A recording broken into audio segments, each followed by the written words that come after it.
Hey, beautiful people, how are you? My name's Connor. I'm Brittany. And this is Ilya. Ilya. We love you, Ilya. We love you.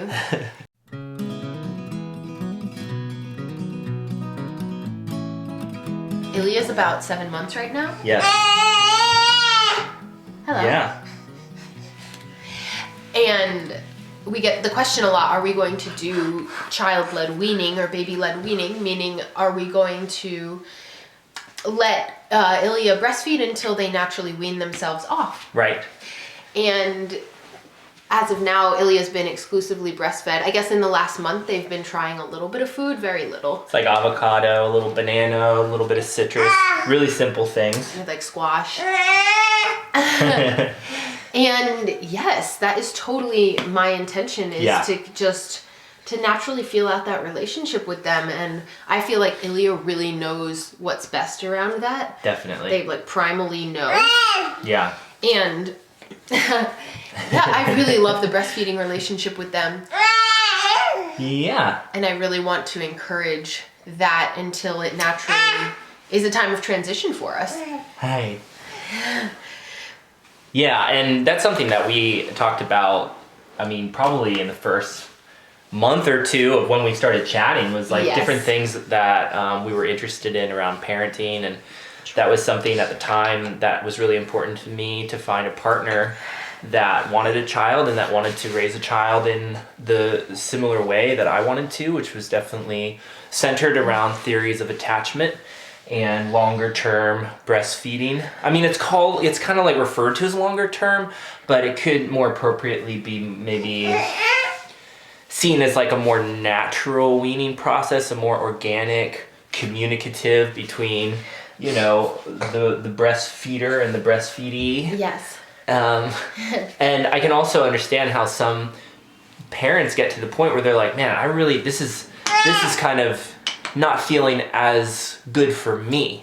And if it's not feeling as good for you, it's probably not going to be as beneficial for your child, because you might be in that state where you're just like feeling some oppression or some kind of resentment starting to build up. And I think that's really important to pay attention to as well. Definitely. So I don't think like there's a flat, like, this is the best way to do it kind of thing. I think like that is a relationship between these two people. Yeah. And my role is to really support both of you. Yeah. And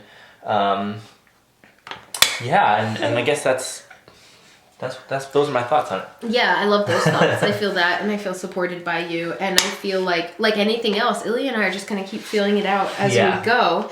And also, that's my intention. And so people have asked also, like, what age are you going to breastfeed them till? Right. And I really don't know. We're just going to feel that out, but I imagine it'll be for quite a while. And we have some friends who have breastfed until their children are like 5. Uh-huh. And of course, that's not like full-time breastfeeding, No. but it just means that there is the availability for breast and for breast milk.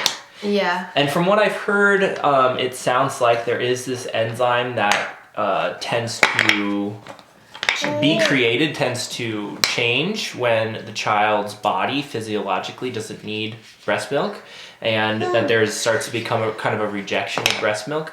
So I don't know. I mean, I haven't read a lot into that theory. Yeah.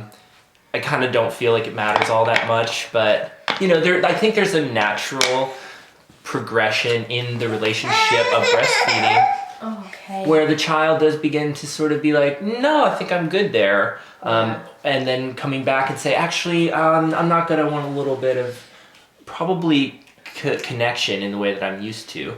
And I think having that open between the relationship just makes a lot of sense. Yeah, I think so too. And I've talked to a lot of people who have stories of like, I breastfed my child until they pulled down my shirt in the supermarket and started nursing right there. And yeah, I've heard that from a lot of people. Yeah. And I'm really excited to just have a great relationship with Ilya there, where we can both kind of share our needs. And we do that in a lot of ways right now, verbally and non-verbally. And I imagine by the time that that's coming up for either of us, if I'm ever feeling like, oh, Ilya, I wonder if you would want to like let me know that you want milk, you know, with the sign language sign, or just verbally, or with a gesture, and then we can decide on that together so that we can navigate the relationship in a way that feels really good for us. Yeah, and like another way of empowering children, you know, and seeing them as these very powerful and autonomous creatures, and valuing what they have to offer in a relationship as much as what we have to offer. And I think that, you know, that's essentially modeling negotiation in relationship. Yeah. So it's a wonderful topic to kind of have be like available to discuss. And it doesn't matter if you know, they can communicate back in the same way. Like we're exchanging this energy. So yeah, and I do feel like they're an excellent communicator, and they're letting us know all the time with their energy what they want. Like I believe that they're a little tired and maybe a little bored and expressive. So we're probably gonna wrap up the video, and also really wanted Ilya to be here for this time, and I think that they are getting ready for another rest period. Ilya, thanks for being here with us. Yeah, thank you, Ilya. We love you. Love you so much. And we love you. Yeah. Yeah. Love you. Talk to you soon. Okay. Bye.